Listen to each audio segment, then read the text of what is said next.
Welcome to Tradition and Sanity. In the Footsteps of St. Paul, Part 3, Conclusion. The House of the Virgin Mary, Ancient Ephesus, Turkish Rugs, Cave of the Apocalypse, the Palace of Knossos, and more. In the second part of this travelogue, published earlier this week, we visited Thessaloniki, looked at ancient music notation, reveled in the mystery of baptism through vivid icons, toured the ruins of Philippi, and visited a monastery on Mykonos. Just a reminder, there are lots of galleries of photos that go along with these posts, so please head over to the Substack page at some point and have a look at them. Day 9. Ephesus, Patmos. Early this morning, we made a prayerful visit to the home of the Blessed Virgin Mary in Ephesus. I had been looking forward to this all the trip, and the experience did not disappoint. As I mentioned in the first installment, it was my reading of Father Bernard Deutsch's comprehensive work, Our Lady of Ephesus, first published in 1965 and reprinted by Angelico Press, that convinced me that this house is indeed where the Mother of God lived for the final years of her life. After St. John's exile and Patmos ended, he returned to Ephesus to serve as its bishop. In accord with the words of Jesus on the cross, Mary is John's mother and John is her son. One cannot imagine them living separated by 1,000 miles, the distance between Jerusalem and Ephesus. Indeed, a basilica was built in ancient times over the tomb of St. John, who died in Ephesus, and another basilica in the city was built under the express title of Mary, the first such church anywhere in the world, and the eventual location of the Council of Ephesus in 431. It is surely telling that the first church to be dedicated to Mary was located here, and that the place was chosen for the ecumenical council that would proclaim her Theotokos, the God-bearer. There was a transcendent peace and humility about the place, a spirit of simplicity and purity, reminding me of Kierkegaard's saying, "Purity of heart is to will one thing." Set in the midst of hidden woods, with a stunning view of the valley, it is easy to imagine Our Lady wrapped in quiet contemplation and intercession for the Church, as she awaited her ultimate conformity to Jesus Christ by her own death and glorification. I'm sure part of the reason for the special feeling of the place was the strict prohibition of photography inside the house. Everyone passing through simply had to be there. The photos here show the outside of the structure, rebuilt in 1951 on the original foundations and using original materials. A much earlier chapel had stood here, since early Christians too venerated this building, as Father Deutsch documents. A practical reason this spot was chosen for a house is the natural spring next to it, which is still flowing to this day. Several pipes channel the water to faucets for pilgrims who either take some water in bottles or splash it on their hands and face, as I did. A wishing wall collects thousands of pieces of paper of Christians and Muslims begging help from God or from the Virgin Mary. This is admittedly a pagan custom, so I'm not quite sure why it's allowed. In the last photo in the gallery above, you can see me enthusing on the bus about Blessed Anne Catherine Emmerich's The Life of the Virgin Mary, in the Angelico edition, and only that one. After all, it was her detailed visions of the terrain, locale, and architecture that led not one, but two separate teams of European explorers to find this home of the Blessed Virgin in the 19th century, after it had long been forgotten except by locals. Ancient Ephesus. Of all the ruins we saw, those of ancient Ephesus were by far the most impressive, the most extensive, and best preserved. From what I recall of our Turkish guide's explanation, Ephesus was abandoned at a certain point as no longer economically viable, since its source of wealth was trade and the ocean kept stubbornly receding. There may have been a major earthquake in the picture, too.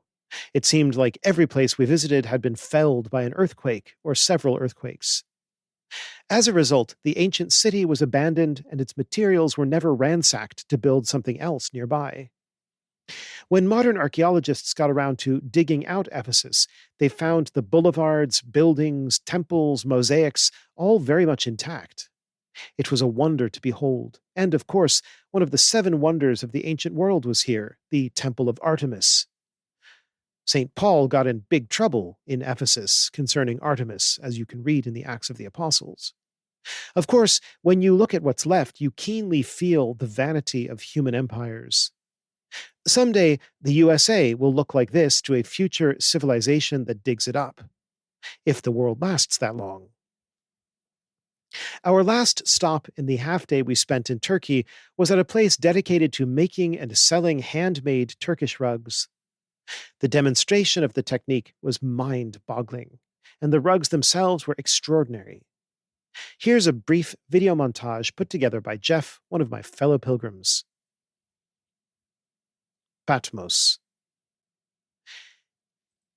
In the afternoon, we landed at the Isle of Patmos, if I may be allowed to say so, a beautiful spot for an exile, though I imagine it was quite a bit more rough and rustic in St. John's day. The first place we visited was the Cave of the Apocalypse, where St. John received the visions recorded in the final book of the Bible. Today, it is an Orthodox chapel connected with the island's greatest monastery. One waits a long time to get in, as the space is very small. Over the top of the outside door is a mosaic of the central scene of the apocalypse. Inside, one slowly walks along a passage that eventually goes past candles into the first cave, which is a chapel unto itself. Then, turning to the right and bowing under a low rock ceiling, one enters the cave itself, where John sought refuge for prayer during his exile on Patmos, and where he received the visions that are recorded in Revelation.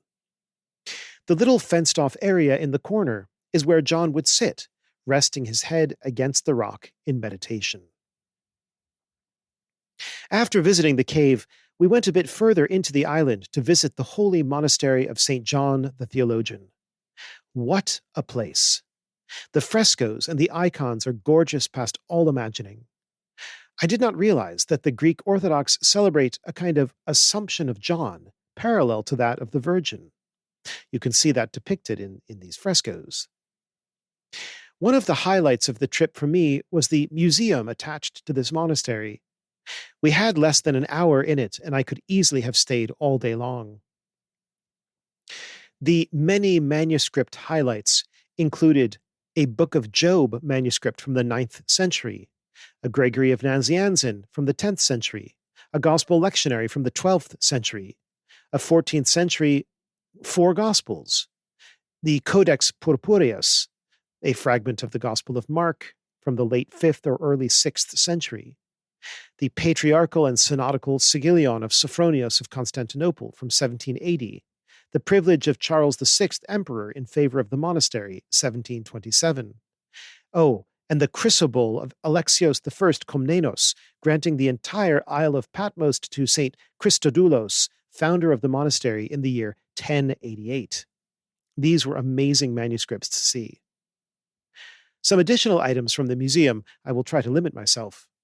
There were handheld censers from the 18th century, an icon of St. John dictating to his amanuensis, the miracles of St. Nicholas, a monumental holy cup for the Eucharist, an epigonation with Descent of Christ into Hades, an icon of St. George from Cyprus in the 14th century, a pectoral cross from the 16th century, altar doors with the Annunciation St. Peter and St. John from the 15th century.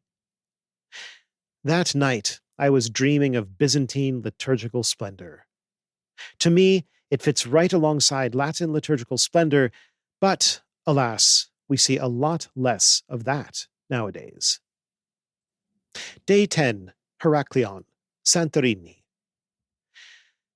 Crete has more of a magical aura in my mind than most places in Greece, for the simple reason that I absolutely loved 2 World War II books written about British escapades there.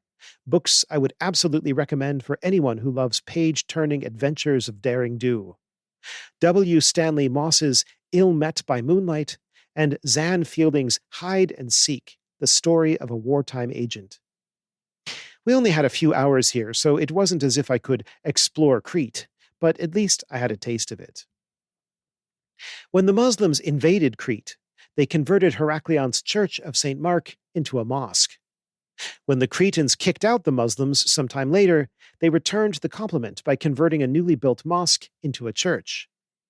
Today, this mosque turned church is dedicated to St. Titus, recipient of the eponymous epistle of St. Paul and first bishop of the island of Crete.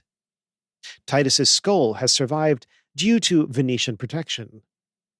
When the Muslims invaded, the Venetians took the relic back to Venice. In 1966, the relic was given back to Crete. Today, it is venerated in a side chapel in a reliquary shaped like a Greek bishop's mitre and housed in an elaborately carved casing. The Church of St. Titus was a perfect place to pray lauds for the feast of Christ the King, which traditional Catholics celebrate on the last Sunday of October, and that indeed is what the day was. May the Lord grant us a new Christendom in which countless mosques will be leveled to dust or converted into churches as successfully as this one was. We took a bus to Knossos and spent a good while among the ruins of the Bronze Age archaeological site, a major center of the Minoan civilization, known for its association with the Greek myth of Theseus and the Minotaur. There was something surreal about walking around buildings that dated from 1900 to 1350 BC, a site so ancient that the concept of an amphitheater did not yet exist. As can be seen in the photo, they basically made a sort of rectangular theater. Santorini. As before with Mykonos, we arrived late afternoon, and by the time we got to the city, the sun had set, so we did not enjoy the stunning views of white buildings with blue domes that you see in the brochures of Santorini, though we could see the gleaming white buildings as we approached the island, almost looking like snow-covered mountains from a distance. In compensation, as it were, the sun gave us a spectacular performance in its descent. Day 11. Athens. Back from our cruise, we had a final half day to walk around the city. It was at this point that my camera battery finally died, and I had forgotten to bring the recharger. But not a bad run, eh? So the rest of the pictures here on out are from my fellow pilgrims. The informal group in which I happened to find myself made a first stop at the Metropolitan Orthodox Cathedral of the Annunciation, the mother cathedral of all of Greece, built from 1842 to 1862. Its neoclassical architecture and Slavic-styled iconography make it quite distinctive. Right next to this cathedral is a tiny medieval church, Panagia Gorgiopikos. I probably messed up the pronunciation. The term means she who is quick to hear. The stonework was extraordinary, with knot patterns that reminded me for all the world of Celtic art. Since various groups of pilgrims had split up and gone off in different directions, we each saw something special that the other groups didn't see. My fellow cantor, Jonathan Errington, whom I've mentioned before, overcame many obstacles to get to the rather remote location of the Cathedral of the Greek Catholics in Athens. I'm very pleased to say, based on the photos shared with me afterwards, that the Greek Catholics here are just as capable of building and decorating a magnificent icon-studded church as their Orthodox counterparts. On the one hand, this makes me rejoice for our Eastern Catholic brethren.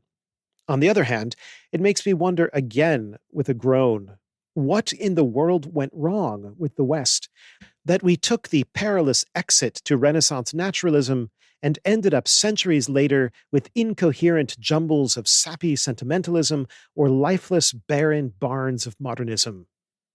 Well, that's a question Hilary White's been working on a long time, so I won't go into it further here. I am grateful that there seems to be a worldwide movement to restore authentic sacred art and architecture to the West. It parallels and sometimes intersects with the traditionalist movement. At the end of the day, what we need to see is a clear fusion of three elements: hierarchy, tradition, and art. That is a pithy way to describe the Counter-Reformation. No one who has even minimal consciousness can deny that we need a second Counter-Reformation to put the stake, once for all, through the heart of modernism. The Greeks, whose own post-war architecture is pretty bad, This cannot be denied, embarrassing as it is for a country sprinkled with some of the noblest monuments ever conceived by human genius. Instinctively recognize that you cannot just tear down what is ancient to make way for what is modern. There's a huge modern hotel in Athens that was built around a tiny historic chapel we stumbled across on our walk. Another group that last day caught sight of this beauty of a church. Wow. In the late afternoon, we all met for a final sung mass on the feast of the Holy Apostles Simon and Jude, which we were fortunate to hold at a Filipino chapel in Athens, whose sacristan opened up for us on the spur of the moment. Before dinner, Father Pablo blessed all the icons and other holy objects the pilgrims had obtained along the way, using, of course, the Rituale Romanum's appropriate blessings, and sprinkling the whole lot with Epiphany water that I had brought along. I always travel with a bottle because I don't feel comfortable sleeping in any hotel room that hasn't been thoroughly doused with it, followed by a St. Michael prayer. Incidentally, I found 3 lovely icons that filled in gaps in my icon corner at home. One of St. Andrew looking worried and sleep-deprived, one of St. Paul looking ready to box with any antagonist, and one of St. John with a forehead giant enough to serve as an altar card for the last gospel. Visiting the ancient and sacred sites and being surrounded by icons has a way of relativizing the nonsense going on in the church and making one live closer to the fundamental realities that endure. The lesson of the liturgy. On our trip, 3 of our tour guides were devout Greek Orthodox Christians. Each one of them said words to this effect. Orthodox worship is full of mystery, holy images, symbolism, and chanting. It's ancient and elaborate. It had never occurred to them, even once, that Roman Catholic worship could be described in the same terms. Full of mystery, holy images, symbolism, and chanting, ancient and elaborate. Our traditional worship, which emerges out of the first millennium of the undivided Church, retains nearly all the same features to this very day, including an iconostasis, which for us takes the sonic form of Latin, Gregorian chant, and silence, as well as the communion rail. Yet the new liturgy that replaced it adopts the Protestant emphasis on readings, preaching, vernacular singing, Last Supper banquet, and such like. These Orthodox tour guides had only ever been in contact with Novus Ordo groups and had never encountered a TLM group until ours. No wonder they thought they had a monopoly on all those qualities. The guides who got to know us better quickly learned that Catholic worship has a more ancient and more orthodox face, and they seemed grateful to discover this fact. These experiences have convinced me more than ever that nothing could have been more foolish for the West than to turn its ecumenical attention toward convergence with Protestants rather than toward reunification with the East. We should have leaned heavily into what most unites the apostolic churches rather than discarding it to emulate mistakes of the Reformation era. A traditional liturgy valued by a long line of saints and handed down by uninterrupted piety is the natural counterpart of sacred scripture, the Church Fathers, sacred art, dogmatic theology, and the pursuit of holiness. Where the latter are taken seriously, so will the former be, and vice versa. When rupture occurs in one area, ruptures will begin in the other areas too. Thank you for listening.